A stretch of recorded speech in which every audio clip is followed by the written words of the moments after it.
ठाकुर आ जाते हैं, बर्तनों को भी उठा के फेंक देते हैं। पानी शौचालय मतलब लैट्रिन हमको ऐजा बन जाएंगी जब वोट देंगे।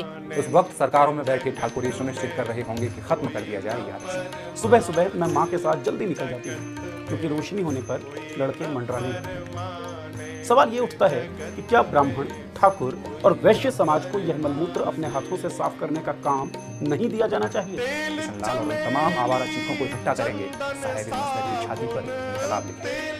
200 करोड़ के घर में रहने वाली हेमा मालिनी की संसदीय सीट मथुरा का एक गांव जिसका नाम नौगांव है, चमारों का एक गढ़ कहा जाता है। पक्की सड़क से उतरकर नौगांव में दाखिल होते ही बाबा साहेब अम्बेडकर का एक स्मारक जो कई धब्बे और चकत्तों से अब मैला पड़ चुका है। यूं तो कई सालों से ही आते जाते बड़ी जात वालों से उल्लाहने सुन सुनकर ये स्मारक मृत ही खड़ा हुआ था, मगर अब इसमें दरारें पड़ना शुरू हो गई हैं।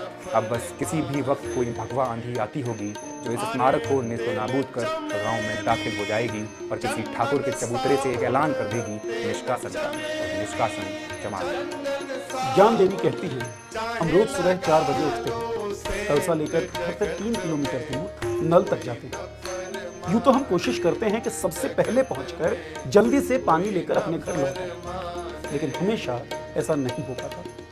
हम वहां पहुंचते ही हैं कि गांव के ठाकुरों की भीड़ वहां मौजूद मिलती है, जो हमारे बर्तन उठाकर अलग फेंक देती है। हमें धुतकारा जाता है, हम चमार हैं। वो हमें इसलिए पानी नहीं भरने देते क्योंकि हम छोटी जाति के हैं।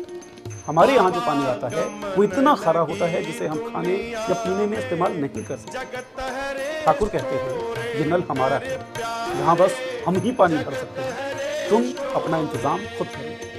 पानी की ये समस्या है कि सवेरे 4 बजे उठते हैं, फिर पानी लेने जाते हैं, सर पे रखे नहीं है, बाल्टी है जो भी कलसा वगैरह उसमें बंधे जाते हैं, वहाँ पे भी भीड़ हो जाती है। ठाकुर आ जाते हैं, बर्तनों को भी उठा के फेंक देते हैं, पानी नहीं भरन देते, जीते लौट के आ जाते हैं। फिर आ जाते हैं, फिर बच्चे पानी मांगते हैं, रोते हैं पानी के लिए, फिर लेने जाते हैं, वहाँ पर 2 बार 3 बार भगा देते हैं, आ जाते हैं ले करके पानी को।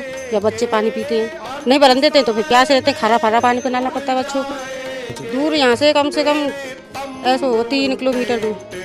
तस्वीरों में दिख रहा ये घर कच्ची मिट्टी के सहारे लंगड़ाती दीवारों पर तिरछा खड़ा हुआ है। एक रस्सी है जो अपनी पीठ पर सबके कपड़े लादे हुए सालों से पेट के बल हवा में झूल रही है। यही इस दलित परिवार का वार्डरोब है। लाखों की डिजाइनर साड़ी पहनने वाली यहाँ की भाजपा सांसद ने गाँव में हर घर जल के पोस्टर तो लगवा रखे हैं, मगर गाँव से जल गायब है। घरों के आंगन में रहती हुई ये जहरीली नालियाँ और इनके ही इर्द गिर्द खेलते हुए दलित बच्चे कल जब नौकरी के लिए बड़े बड़े शहरों का रुख करेंगे तो एक ठाकुर का बच्चा जो कॉन्वेंट से पढ़कर आया होगा कहेगा, आ गया आरक्षण लेने, आ गया हमारा हक मारने। उस वक्त सरकारों में बैठे ठाकुर ये सुनिश्चित कर रहे होंगे कि खत्म कर दिया जाए ये आरक्षण। दलितों की बेटियां और दलितों का पैसा किसी बड़ी जाति के छोटी सोच वाले के लिए अछूत कभी नहीं हुआ। पैसे बर्तन खराब हो जाते तो पैसे लेने आते हैं, पैसे उगाते हैं। जब अच्छा, पैसे में नहीं कहते कि ये तुम्हारा पैसा है, तुम्हारा पैसा हम क्यों ले लें? नहीं कहते, जब पैसे ले लेते बनवाने के लिए। ज्ञान देवी कहती हैं, नल जब जब खराब हुआ हमसे हमारा छुआ हुआ पैसा तो ले लिया। पैसे की कोई जाति नहीं, लेकिन पानी फिर भी नहीं बना। ज्ञान देवी और ज्ञान देवी जैसी कई महिलाएं जो मजदूरी करके घर का चूल्हा जलाती हैं, अपने बच्चों को पानी तक नहीं कर पाती।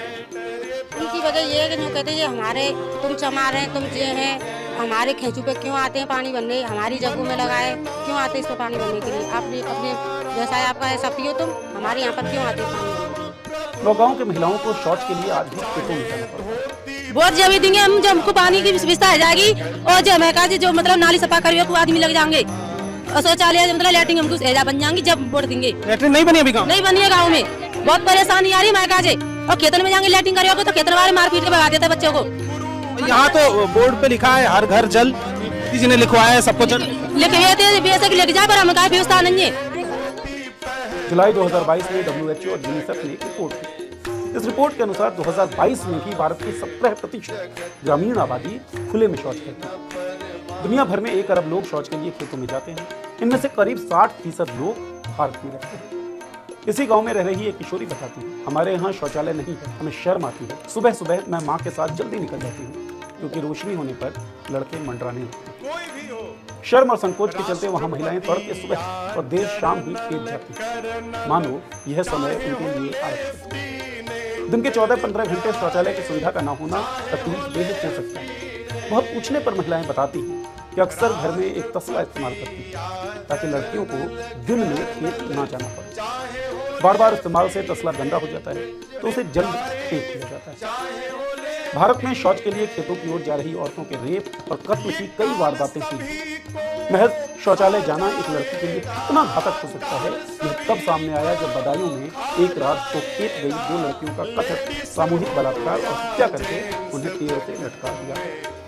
अपना नाम छुपाने की शर्त पर एक सफाई कर्मचारी ने कहा, सुपरवाइजर हम पर काम करने का दबाव डालता है। हम नीचे उतरते हैं तो सांस नहीं आती, वहाँ बहुत घुटन होती है और शहर भर के महल में बिना कपड़ों के पूरा डूब कर सफाई करनी पड़ती है।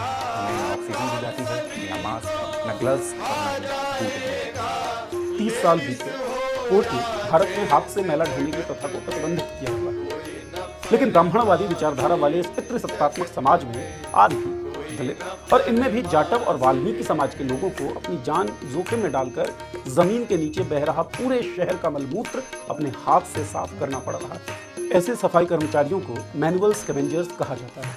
सवाल ये उठता है कि क्या ब्राह्मण, ठाकुर और वैश्य समाज को यह मलमूत्र अपने हाथों से साफ करने का काम नहीं दिया जाना चाहिए? भाई, इससे समानता भी बढ़ेगी और जो आरक्षण का विरोध करते हैं उनकी ये मंशा पूरी होने को गति मिलेगी। लेकिन सवाल है कि ये जातिवादी, अमानवीय और आधिकारिक तौर पर अवैध प्रथा आज भी क्यों प्रचलित है? पॉलिटिक्स की चुनावी यात्रा के दौरान हमारे साथी राघव ने ऐसे ही कुछ कर्मचारियों से बात की।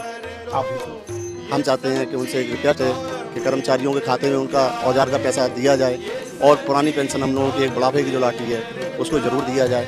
सफाई के संबंध में भी अगर हमारी जैसे देखा जाए तो रोस्टर अनावश्यक रूप से लगा जाए, अनावश्यक रूप से कहीं इधर कहीं उधर जो हम लोग का टाइमिंग है उसका